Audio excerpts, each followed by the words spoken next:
नमस्कार दोस्तों, competition academy के यूट्यूब पोर्टल पे आपका स्वागत है। उम्मीद करते हैं कि आप लोगों का रिवीजन बहुत अच्छा चल रहा होगा।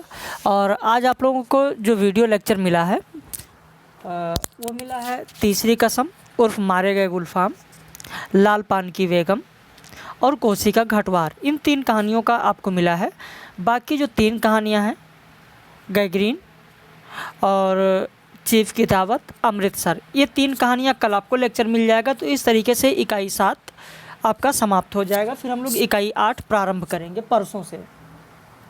ये वीडियो देने का मकसद सिर्फ़ और सिर्फ ये है जो आज मैं आप लोगों को दे रहा हूँ कि आज लाइव क्लास नहीं होगी। मैंने सोचा कि आप तक मेरी बात भी पहुँच जाएगी। सबको, जितने पेड मेंबर्स हैं उनको मैसेज करने से अच्छा है कि सबको मैसेज ना किया जाए, बल्कि ऐसे वीडियो भेज दिया जाएगा। तो लाइव क्लास नहीं हो पाएगी, इसलिए मैंने कुछ प्रश्न भी यहाँ पर दे दिया है, तो आपका नुकसान भी ना हो। तो चलिए प्रश्नों की बात करते हैं। और लाइव क्लास नहीं होगी, ध्यान दीजिएगा, क्योंकि कुछ लोग बार बार मैसेज करने लगते हैं सर लाइव क्लास होगी नहीं होगी, इसीलिए मैंने वीडियो में ये चीज़ बता दिया है आप लोगों को। और दिसंबर 2019 का जो पेपर मैंने आप लोगों को दिया है उसका हल भी शाम तक या रात तक उपलब्ध करा देंगे। अगर आप हमारे चैनल पर नए हैं तो चैनल को सब्सक्राइब कर लीजिए, या कंप्लीट सिलेबस का PDF नोट्स आपको चाहिए तो इस नंबर पर संपर्क कर सकते हैं, फ़ोन कर सकते हैं, या आप टेस्ट सीरीज ज्वाइन करना चाहते हैं तो भी आप इस नंबर पर संपर्क कर सकते हैं। क्या फ़ीस होगी, सारी चीज़ बता दी जाएगी। दूसरी चीज़, ये वीडियो बनाने का सिर्फ़ और सिर्फ मकसद ये था कि आप लोगों तक सूचना पहुंच जाए। 20 नवंबर से हमारा नया बैच शुरू होगा। UGC नेट की परीक्षा के बाद 13 नवंबर को परीक्षा है। 20 नवंबर से नया बैच शुरू होगा जिसमें UGC नेट का बैच होगा, UPTGT PGT का बैच होगा और असिस्टेंट प्रोफेसर का बैच होगा। तो आप अपने मित्रों को बता सकते हैं। चलिए शुरू करते हैं। तीसरी कसम कहानी के बारे में सत्य विकल्प कौन सा है? पॉइंट दिया गया, इसमें प्रेम की भाव प्रवणता पूरी तरलता के साथ व्यंजित हुई है। हीराबाई मथुरा मोहन नौटंकी कंपनी छोड़ रात के अंधेरे में फारबिसगंज मेले की दी रौता संगीत नौटंकी कंपनी जाने के लिए हीरामन की गाड़ी में सवार है। पूरी कहानी में प्रेम की स्वीकारोक्ति कथित रूप में केवल 3 बार हुई है। विकल्प है 1 2 2 3 1 3 1 2 3। अगर आपने पूरी कहानी पढ़ा है तो आप सारे प्रश्नों को बहुत आराम से कर लेंगे। और कमेंट में ज़रूर बताइएगा कि जितने भी प्रश्न कराए गए उसमें से आपके कितने सही हैं। अगर परीक्षा में ऐसे प्रश्न मिलते तो आप कितना सही करते। चलिए अब बताते हैं। इनमें से सही उत्तर होगा आपका पहला, 1 और 2 सही है। 1 और 2 सही है। तीसरा क्यों गलत है वो भी आपको बता दें। पूरी कहानी बीत जाती है। अगर आपने कहानी पढ़ा होगा तो आपने देखा होगा कि ना तो हीरामन के तरफ से और ना ही हीराबाई के तरफ से प्रेम की स्वीकारोक्ति कहीं पर नहीं होती है कथित रूप में। हाँ, भाव से स्पष्ट जरूर होता है, इसीलिए मैंने लिख दिया कथित रूप से स्वीकारोक्ति। कथित रूप में स्वीकारोक्ति कहीं पर भी नहीं है। भाव से केवल पहचाना जा सकता है कि हाँ दोनों एक दूसरे से प्रेम करना शुरू कर दिए। कब प्रेम हो जाता है ये सारी चीज़ें हैं, लेकिन स्वीकारोक्ति कहीं नहीं हुई है, इसलिए ये गलत है। तो आपका सही होगा 1 और 2, यानी विकल्प पहला होगा। तीसरी कसम कहानी के बारे में सत्य विकल्प कौन सा है? कोई लड़की वाला 2 ब्याहू को अपनी लड़की गरज में पड़ने पर ही दे सकता है। दूसरा पॉइंट है, कौन बलाए मोल लेने जाए, ब्याह करने के लिए गाड़ी वानी क्या करेगा कोई। तीसरा, हीरामन महुआ घटवारिन का अपना प्रिय गीत गाते गाते उसको लगता है कि वह खुद सौदागर का नौकर है। इनमें से कौन सा सही है? 1 2 2 3 1 3 1 2 3। तो यहाँ पर जो उत्तर होगा आपका वो होगा डी। तीनों विकल्प, इसमें तीनों जो दिए गए हैं बिंदु, तीनों बिंदु सही हैं, तीनों सही हैं। यहाँ पर हीरामन कहता है कि कोई लड़की वाला 2 ब्याहों को अपनी लड़की गरज में पड़ने पर ही दे सकता है, ऐसे नहीं देगा, क्योंकि 2 ब्याहों से कोई शादी करना नहीं चाहता है अपनी लड़की का। और फिर कहता है कि मैं शादी भी नहीं करना चाहता हूँ, कौन भलाए मोल लेने जाए, ब्याह करके फिर गाड़ी वानी क्या करेगा कोई। और यहाँ पर हीराबाई उसके गाड़ी में होती है और महुआ घटवारिन का प्रिय गीत हीरामन गाता है, और वहीं पर हीरामन महुआ घटवारिन का अपना प्रिय गीत गाते गाते उसको लगता है कि वो खुद सौदागर का नौकर है। तो तीनों विकल्प यहाँ पर, तीनों पॉइंट आपके सही हैं। डी विकल्प होगा डी, 1, 2, 3। हीरामन गाड़ी वाले की पीठ में लगती गुदगुदी की तरह और बैलगाड़ी का ये सफ़र इंद्रिय बोध को अनेक स्तरों पर छू सकने वाली रूपाकृतियों और बिंबों के बीच जाने कब कर जाता है। उपरोक्त कथन किसका है? नामवर सिंह का, डॉक्टर नगेंद्र का, विवेक अवस्थी का, राजेंद्र यादव का। प्रश्न संख्या 3 बहुत ही महत्वपूर्ण प्रश्न है। यदि आप हमारे चैनल पर नए हैं तो जरूर चैनल को सब्सक्राइब कर लीजिए और ऐसे ही प्रश्न कराते रहते हैं। और परमानेंट वीडियो तो उनको मिलता है जो हमारे पेड मेंबर्स हैं। यदि आप भी पेड बनना चाहते हैं तो आप जुड़ सकते हैं, कोई दिक्कत नहीं। जो नंबर मैंने बताया उस पर संपर्क कर सकते हैं। तो 3 का उत्तर होगा यहाँ पर आपका डी, राजेंद्र यादव। ये कथन किसका है?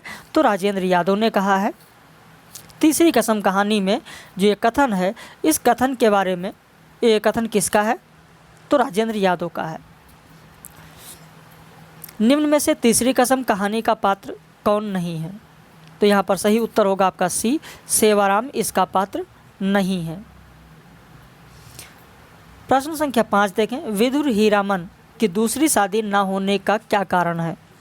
वो हीराबाई से प्रेम करने लगा है जो जग जाहिर हो गया है, क्या ये कारण है? उसकी उम्र 40 वर्ष की हो गई, क्या ये कारण है? उसके भाभी की जिद है कि कुंवारी लड़की से ही शादी करवाऊंगी, क्या ये कारण है? उसकी पहली पत्नी ने उसे समाज में नीचा दिखा दिया था, क्या यह कारण है? इनमें से कौन सा कारण है?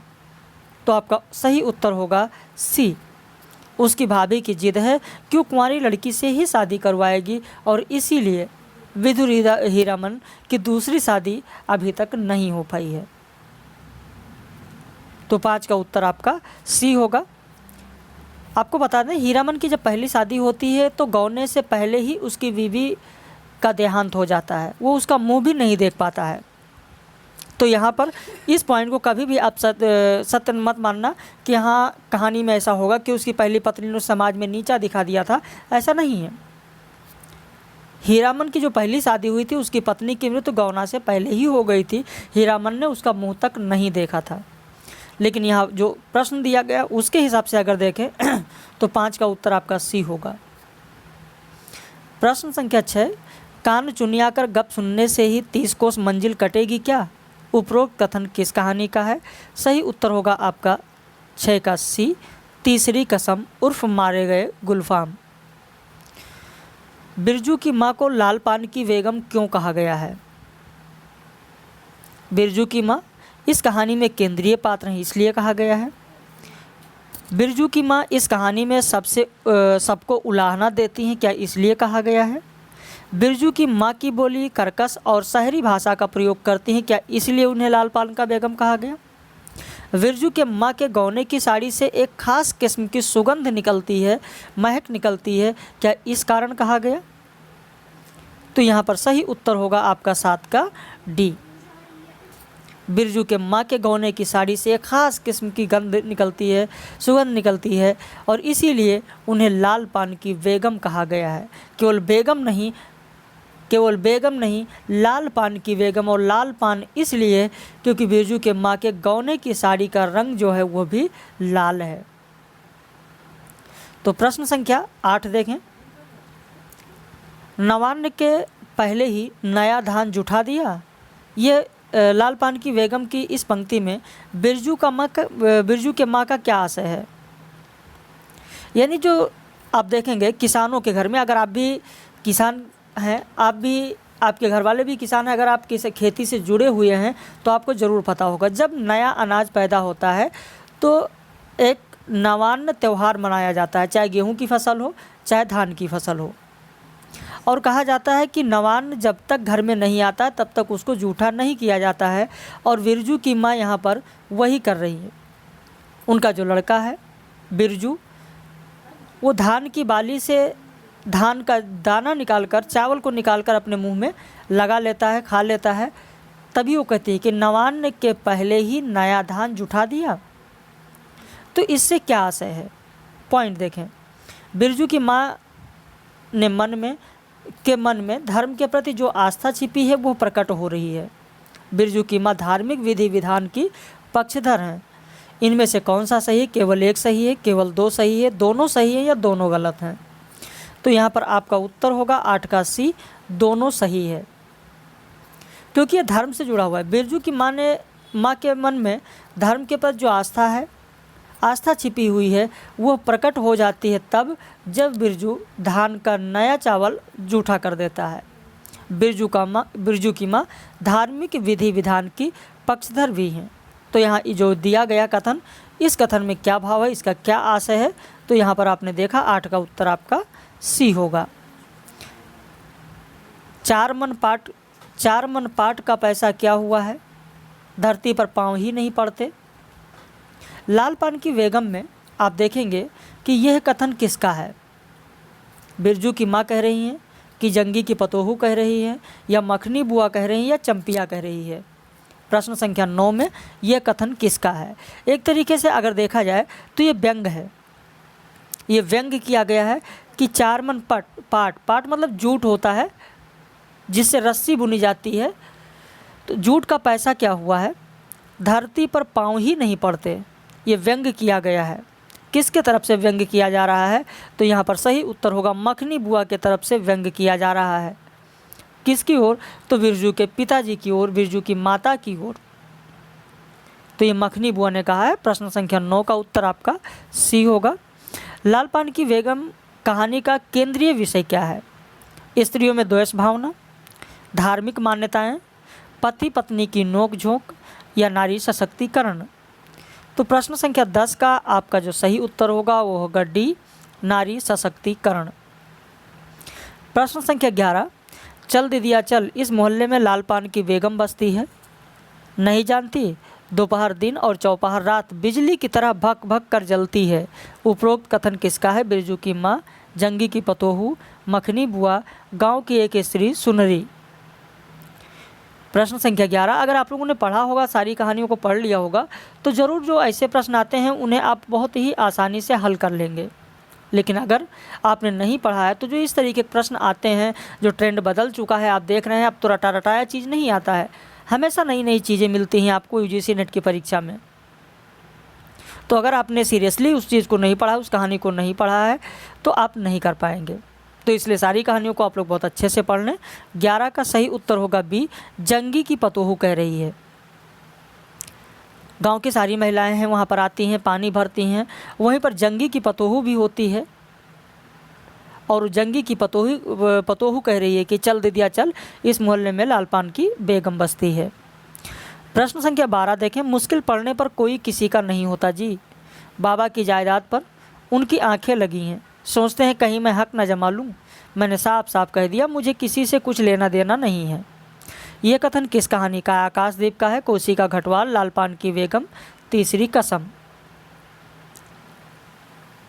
चलिए आपको सही उत्तर बताते हैं। इसमें सही उत्तर होगा बी, कोसी का घटवार में यह लक्ष्मा का कथन है। जब लक्ष्मा के पति का देहांत हो जाता है और अकेली हो जाती है, फिर अपने माँ बाप के यहाँ आ जाती है, और जब माँ बाप के यहाँ आ जाती है फिर इसी पर लक्ष्मा कह रही है कोसी के घटवार से कि मुश्किल पड़ने पर कोई किसी का नहीं होता जी। बाबा की जायदाद पर उनकी आंखें लगी हैं, सोचते हैं कहीं मैं हक न जमा लूँ। मैंने साफ साफ कह दिया मुझे किसी से कुछ लेना देना नहीं है। प्रश्न संख्या 13 देखें, फणीश्वरनाथ रेणु की कहानियों के बारे में निम्न कथन किसका है? निसंदेह इन कहानियों में ताजगी है और प्रेमचंद की लिखी गांव पर कहानियों से एक हद तक नवीनता है। कमलेश्वर, रामविलास शर्मा, डॉक्टर नगेंद्र, नामवर सिंह? सही उत्तर होगा 13 का आपका डी, नामवर सिंह। निम्न में से किसने फणीश्वरनाथ रेणु को धरती का धनी कहा है? अज्ञे, मुक्तिबोध, पंत, जयशंकर प्रसाद? आपका सही उत्तर होगा 14 का ए, अज्ञे। प्रश्न संख्या 15 देखें, रेणु के बारे में निम्न कथन किसका है? बिहार के छोटे भूखंड की हथेली पर उन्होंने समूचे उत्तर भारत के किसान की नियत रेखा को उजागर किया है। अज्ञे, निर्मल वर्मा, राजेंद्र यादव, ज्ञान रंजन। आपका सही उत्तर होगा बी, निर्मल वर्मा। अगला प्रश्न है, तीसरी कसम उर्फ मारे गए गुलफाम और लाल पान की बेगम कहानी किस में संकलित है? एक आदिम रात्रि की महक, ठुमरी, अग्निखोर, अच्छे आदमी। तो यहाँ पर सही उत्तर होगा आपका 16 का बी, ठुमरी। तो इस तरीके से आपके 16 प्रश्न भी हो गए और आप तक सूचना भी पहुंच गई कि लाइव क्लास नहीं होगी, क्योंकि बार बार लोगों का जो मैसेज आता है वो मैसेज ना आए, इसलिए मैंने कहा। और दिसंबर 2019 का जो पेपर दिया है मैंने आप लोगों को आज हल करने के लिए, कोशिश करेंगे कि रात तक उसका उत्तर भी आप तक पहुंच जाए। बाकी आप लोग मेहनत करिए, जहां कोई समस्या हो वहां पर ज़रूर बताएं। यदि आप भी पेड मेंबर्स बनना चाहते हैं, टेस्ट सीरीज ज्वाइन करना चाहते हैं, या 20 नवंबर वाला बैच आप आगे ज्वाइन करना चाहते हैं, आपके मित्र भी जो भी हैं, तो आप इस नंबर पर संपर्क कर सकते हैं 80 52 58 4 004। बाकी हम लोग ऐसे फिर मिलते रहेंगे। आप पढ़ते रहें, आगे बढ़ते रहें।